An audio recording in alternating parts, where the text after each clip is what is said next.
Les troupes américaines quittent la Syrie. Une base majeure, une base clé et importante, celle de Kazrak, a été libérée. Le retrait complet du pays devrait officiellement s'achever dans les semaines à venir. Au cours des 2 dernières semaines, elle s'était déjà retirée de 2 autres bases. Aujourd'hui, c'est la 3e base évacuée en peu de temps.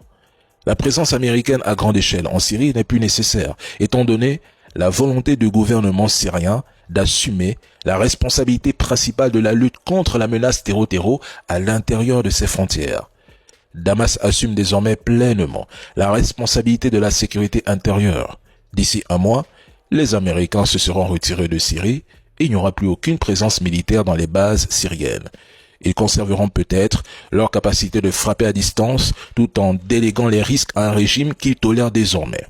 Quoi qu'il en soit, ils ont également réduit de manière significative leurs effectifs en Irak ces derniers mois. Les États-Unis recentrent désormais leurs effectifs militaires autour de l'Iran.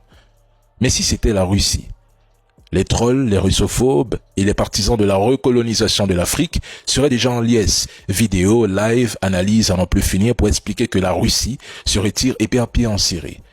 Mais quand ce sont les Américains, leurs maîtres, leurs parrains, leurs suzerains, puisque ce sont des vassaux, qu'observe-t-on?